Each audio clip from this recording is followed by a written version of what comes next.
Welcome to the Panthers postgame show. Kristen Balboni alongside Panthers legends Mike Tolbert and Al Wallace. Guys, a disappointing Monday Night Football loss to the 49ers last night. Mike, I'll start with you. What are your initial thoughts from that game? You know, I think that we have to show consistency in who we are. You know, we're a team that can run the football very well and play bend but don't break defense. I think we got to stick to that format and continue to be who we are.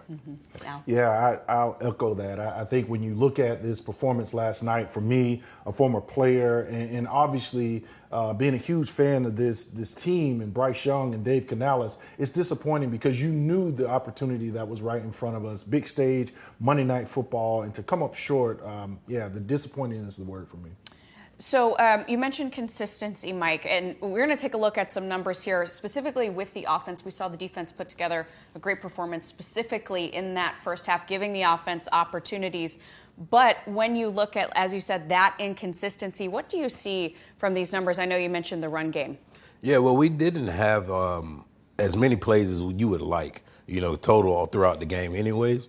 But having only 18 plays ran as an offense before half is not going to be anything that can help you win the game, right? So we got to sustain drives, be better on third downs, and get to third down, you know, and capitalize on turnovers as an offense. Mm-hmm. Yeah, for me, it's rhythm. It's finding the rhythm, and you see 43 total plays there. The lack of consistency in the run game is something that you can ill afford, even with a depleted San Francisco 49er team. And you can see some of the miscues here where guys are been so dependable all season, throwing, catching, blocking, tackling, that did not get the job done. And I think that throws off the timing and the rhythm. First and second down, can you gain positive yardage on first and second down? It just makes it easier, more manageable for your quarterback. You mentioned the third down, so 14% on third down, but more so than that, you know, we were talking last night after the game, just 1 for 7. You only had 7 first downs in this game. Al, what do you attribute that to? Yeah, I think, you know, it's a week-to-week thing in the NFL, and teams like the 49ers, Robert Saleh is was a former head coach, defensive coordinator, and they're going to find ways to frustrate you, to confuse a quarterback, whether it's a veteran or a guy in his third year. So I think what it comes down to is being consistent and moving the ball, positive yardage, and not getting penalties, especially early in drives. When you get penalties early in the series, it really sets you back, and now you're playing behind the chains. Mm-hmm. Mike, you talked about kind of the lack of the run game. How would you have liked to see that get going early? I would like if you look at the way the game started, San Francisco gave Christian the ball, was it 7 or 6 straight times, yes. Right? I would like for us to do the same thing. Like, let's use Chuba, let's use Rico, get them downhill, because we know they were missing their defensive studs, right? They're missing Fred Warner and some of the other guys. So let's run at them. Let's see if these backup players can actually play. We know what Rico can do, and then that makes the game easier for Bryce. Yeah, here's my view from a defensive perspective. Even when it's not working, if teams are dogged in their approach to running the ball, it wears you down, and you may not reap the benefits until the third or fourth quarter. So even when there are negative plays, even when you're not having success, if your identity, right, keyword, if your identity is running the ball, run the ball. Even when it's not hitting for 4 or 5 yards, explosive plays, Rico Dowdle, Chuba Hubbard are going to hit those body blows, and you're going to start to see teams bend at the waist. They're going to start feeling that in the third and fourth quarter. And when you get away from it, you really let them off the hook.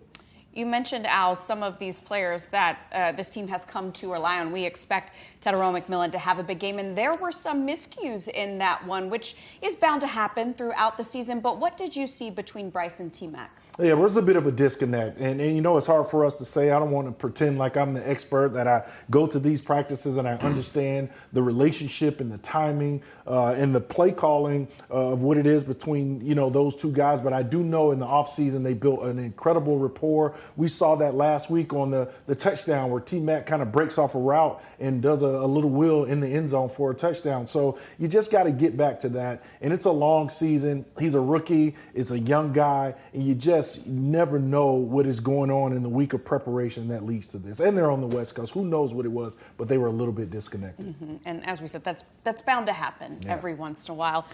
I want to talk about that first interception from Bryce Young in the red zone. The Panthers had gotten the ball, thanks to a turnover. They were right there in the red zone. And then on first down, we see this interception. And Alan, Mike, you were saying you don't mind the play call here. So what was it in that situation? Yeah, I don't mind the play call. I think Dave Canales is thinking, hey, I'm going to give my quarterback that I trust an option, right? He's run the ball a couple of times this series to get that ball down inside the 5-yard line. If the pass is not there, he's going to take off and race to that front pylon. Bryce made the decision to throw the ball. And you can see Chandler Zavala right there in front of him. One single defender. I think you got to use your wills. We've seen Bryce Young do this so many times, and only Bryce understands what he saw from a quarterback spot with Mitchell Evans in the back of the end zone. That was an unfortunate break in the red zone coming off of a turnover. Here is what Dave Canales had to say about that interception. Let's take a listen. Yeah, it was a great action. You know, he had Mitch open in the back half, and there's an option he could take off and run it into the front pylon. You know, he saw Mitch, and, you know, right when he turns back in, they had a defender on the edge who popped out and intercepted it. You know, at that time, he made a great play on the ball. But, you know, we've been running the ball there in that situation, and felt like we could, get another chance to run at it if we didn't get the completion on that roll. But I like the call. You know, it was an aggressive call, a play action that we had opportunities on, and unfortunately came out with an interception. All right, Dave Canales saying the same thing, Al, that you said. I like the call. It was an aggressive call. We stand by that. And unfortunately, it just didn't work out in that one. And that, of course, was not the only time that the offense had to take advantage of those turnovers. And we're going to talk about some of those turnovers that the defense created. Really great half for them, especially in that first half. But, Mike, you mentioned a little bit earlier kind of the disparity between the run plays and the pass plays. 34 passes in this game compared to just 9 runs, the fewest rushing attempts this season. Where is the disconnect there? You know, I'm not going to pretend I was in the meeting room. You got to tell us. You guys have got to tell us exactly what happened. I'm not going to pretend I was in the meeting room, but I will say that what the game plan looked like was that almost like paralysis by analysis, right? It's almost like we understand that every team we play against is going to try to stop Rico, try to stop Chuba, stop our running game, right? So let's go ahead and let's pass the ball. Let's air it out. Then that'll open the running game up. But like we said earlier, you just got to be who you are. You know, eventually it's going to work. You know, you might get 2 yards, 3 yards, but you're moving the chains, constantly moving the chains. And then one's going to break because the defense gets tired. Right, so you just got to keep being who you are. Mm-hmm. Yeah, I just think you got to go into it saying this is our plan, and we're going to force defenses to bend to our will. We're not just going to succumb to defenses loading the box and saying we're going to stop Chuba, we're going to stop Rico, and we're going to force Bryce to throw the ball. That's going to be the game plan for the rest of the season. So you can't go into it thinking, well, we'll just shift, we'll pivot. I think you got to be forceful in that this is who we are, this is what we're going to do. The offensive line, pieces in, pieces out of that line, but we're good enough to get this done. We've done it before, and you got to stick with it. You got to fight for it. You got to demand that you run the ball from your guys in that huddle. And you guys said it because we know it works well. Yes. We know that if this team gets back to that, we have seen that formula work. Let's talk about these interceptions. Unfortunately for the offense, just 3 total points off of the 3 interceptions. But what interceptions they were. Al, I want to ask you about Jaycee Horn. 2 from Jaycee Horn, 1 from Mike Jackson. What did you see? Let's start with Jaycee Horn. I always say, got to make his dad proud right there. Yeah. 5 interceptions this season, which is tied for the league. So, Al, what can you say about him? Well, JC's just a guy that I can tell that has been in the film room. He understands exactly with these routes, the concepts, how defenses want to attack him. And you just watch him kind of fade in an area, just track the eyes of the quarterback. There he undercuts Brock Purdy and comes up with it. Now, his dad's not going to be proud of the run after the catch skills from Jaycee Horn. But this guy just has feet. He has patience. He understands that Jennings is not going to run away from him. And, man, he's going to go get that. So I like what we've seen from Jaycee Horn this year, just aggressive. But more than that, his film study, his understanding of route combinations and exactly where he needs to be as a cornerback. And, Mike, you know, as we said, the offense not able to take advantage of those. But as a defense, you have got to come away feeling good about specifically those interceptions. Well, absolutely. I mean, you feel good about the way the defense played in general, last night. I mean, they played like we always say, bend but don't break.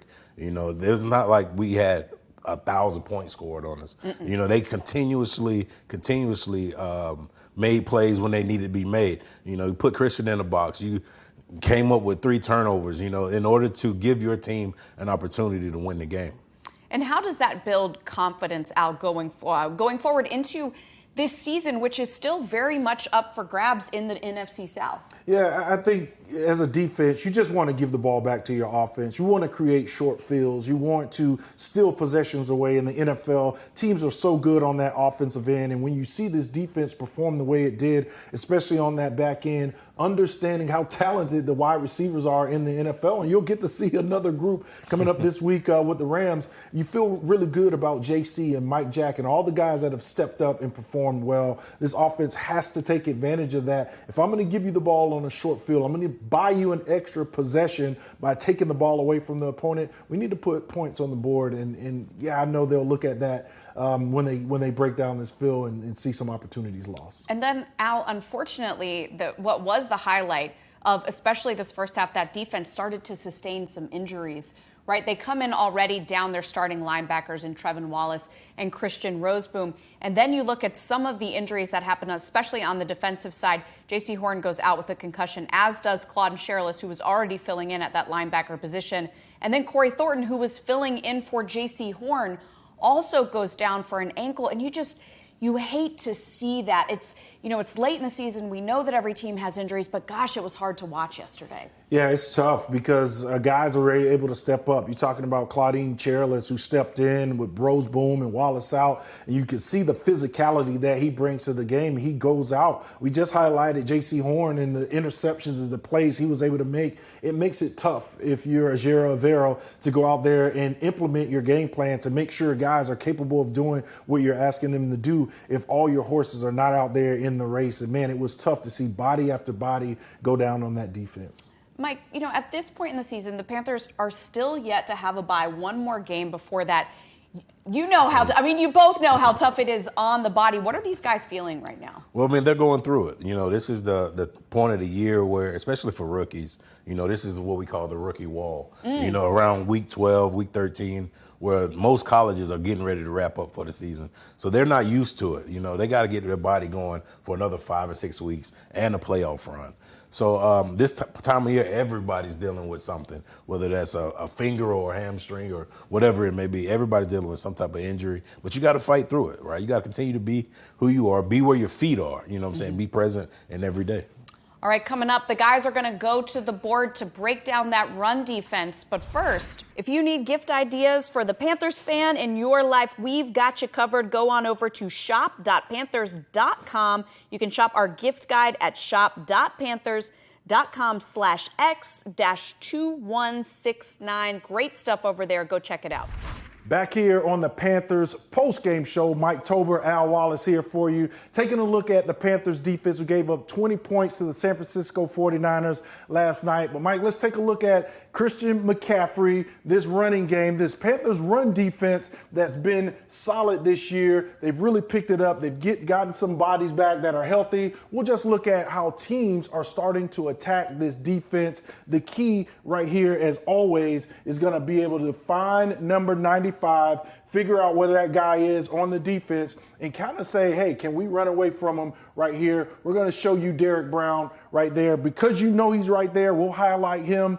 That'll tell you Brock Purdy whether it's a play out of the huddle or if it's something he checks to when they get to the line of scrimmage. You find a way to run away from that guy. He's the most disruptive. Now, the boundary is here, which is different. You think you want that running room going away, Mike, but right here what we're going to see is a little bit of a crack toss into the boundary. CMC is going to do his thing.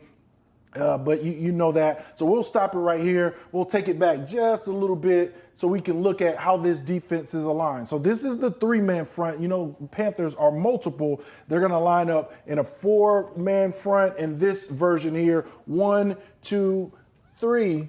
Right? And there you can see it, Derek Brown just away from this play. We know it's going away, Mike. If you're an offensive player and you have a dominant force like Derek Brown in there, tell me why you would run away from the big guy. I mean, obviously there's game plan guys. There's guys on every team that you're going to game plan for. Derek Brown is top of the charts on that one, right? But this is just a good game plan by Kyle Shanahan and this San Francisco 49ers team, because you're going to run a weak side crack toss. Weak side crack toss is very few and far between. But like you said, we got to get away from that guy because he's a disruptor, right? So you run a weak side crack toss, and you got free releasers based on that 4-3 defense. It's just a good scheme that you put the ball in the hands of probably one of the best running backs of the last decade. Yeah, and very rare. I know you played this position right there. Mm-hmm. That's one of those unicorns still on the field. A fullback, you're going to see these guys get up here. Now you're talking about kind of free releases. Trent Williams, one of the best offensive linemen. You'll get your center here. These two guys, you see the stances right there, right? It's going to be hard for them to get that penetration, be disruptive, especially on the crack toss. What we can't see is DJ Wanham out here. That's the guy they're going to crack, right, with Jennings and get this ball to the perimeter. We're going to let it play because Christian McCaffrey, with the vision, the way he plays football, he's going to find it. There you see the free releasers. Here comes the fullback. Kyle Juszczyk takes care of Mike Jackson, and almost a walk-in touchdown against the Carolina Panthers. It's just very difficult for teams right now, or easy, I should say. If you want to have any amount of success, you run away from 95. It proves how dominant he is in the middle of this defense and the challenges the Panthers are going to have to face all season, because it's a copycat league. Right. Teams It's coming are again. see this on film, and they're going to go after that defense on the run. All right, guys, thank you so much for the breakdown. Let's look at the NFC South standings. And Mike, you look at this, first place was up for grabs last night, and that didn't happen for the Panthers, unfortunately. But this team is still in control of its own destiny here. Absolutely. I mean, you have to go out and just play good football. You got to finish the season the right way. I was a part of a team that started 3-7-1 and ended up winning the division and making the playoffs and winning the playoff game. So it's definitely there for the taking. You just got to go take it. You got to have that mentality of going and take a win every weekend. Yeah, I think it's a good position, right? You're still a half game looking up at the Tampa Bay Buccaneers. You have 2 remaining games against that team that is a half game up on you right now. Nothing gained, nothing lost. An opportunity, yes, if you could have walked away last night as the NFC South leaders, yes, but man, you feel good about the opportunity and your goals, being able to check all those goals off for the remainder of the season. I want to ask you guys about the overall state of this team. We talked about some inconsistencies on offense, but we do the away games. We sat here the first 2 weeks. They were 0-2, and then to battle back to 500, to still be in the driver's seat and control your own destiny for this NFC South. Al, what does that do for a locker room? I think it gives you confidence, right? Especially where you're speaking on the start. It feels just bleak at the beginning of the season, but and you still talk about how much football is still left in the season. And so you sit right now, you certainly don't feel good flying back from the West Coast, the performance that you had last night, but still with an opportunity to just achieve that first goal, win your division. Once you're in, it's a new season. So I think if anybody in that locker room had signed up to be right where they are, half game out of first place in the NFC South, they'd all raise their hands. They'd all stand up in that team meeting room. So I like where they are, and that confidence has to be high. You got to clean it up. You got to be more consistent, but you're right where you want to be. Mike, when you guys were in that season, as you said, starting to the point where you don't think that you're going to make the playoffs, much less. I'm a fan. I remember that season well. What was the motivating factor for you guys? How did you become the team that you ended up being? Well, I think we took accountability. That was the biggest thing that we did, was we understood what we could do, right? So we took accountability and we put it on ourselves. We increased the way we practiced. Like, the intensity at our practices were out of this world, right? So we were chirping at each other. We were fighting sometimes, but that's what it took for us to get us going. And we went on a win streak. We ended up winning the last 4 games, something like that win the NFC South. I will say, pulling in this morning, there are a lot of cars in the driveway, a lot of players' cars, and they didn't land until 7 o'clock in the morning, so no one really went home to get any sleep. They are here, they are focused, and that's always great to see. I want to take a look at the next 4 games on this schedule. Guys, let's start with the Rams. I mean, Al, they look great. That's a tall task at home. Yeah, the way they look this past weekend, it looks like the best team right now in the NFC. Matthew Stafford, Devontae Adams, who comes over. Of course, you know what Puka Nacua can do. And that defense, guys, that defense is pretty formidable as well. So pretty scary proposition there. But the Panthers have played some of the top teams in the NFC. You just got to, in your building, just come out swinging. You got to swing for 60 minutes. And Mike, as a player, I don't think you can overstate the importance of that bye week so late, one of the latest in the NFL, but then to come in healthier and face the Saints and then the Bucks. Yeah, I mean, I think it gives you an opportunity to get the guys back, you know, to get Trevor Wallace back and Christian Roseboom, to get those guys back on the field. But it also gives you an opportunity to reevaluate leading into the end of the season, right? You go into those meetings, you understand, like, hey, this is what we need to work on. These are the two teams that we got coming up. We got to go to New Orleans. Let's go get this victory. We know how they beat us the last time, right? Let's go get that right. A lot of motivation right there. And as we said, Panthers still in control of their own destiny. Guys, Thanksgiving coming up in just a couple days. What are your plans? Al, what do you got going on? Yeah, I'm going to head down to Florida after we wrap up here. And just right now? Yeah. Okay. Just eat myself into oblivion, watch some football, and enjoy, you know, the family and hug on mom a little bit. I love that. Mike, what are the Tolberts up to? We have to work. So, you know, we run the Rockbox gym, so we have to work. We got to teach class, and we have a whole turkey day is what we do. All those motivated people, not like me and Al. I'm going to do the opposite. That's that guilt-free workout before you eat everything. So we have to do that. Then I'm going to go home and cook. So. Okay, all right. I like to hear that. We're going to our in-laws, and my mother-in-law is a great cook, so I'm going to be like Al. I'm just going to sit back and enjoy. Mike's going to be doing all the hard work on Thanksgiving. We hope all of you have a great Thanksgiving. We'll still see you at the normal time on the Panthers Huddle later this weekend. But again, hope you all have a safe and happy Thanksgiving. Guys, thank you as always, and thanks to all of you for tuning in to the Panthers Postgame Show.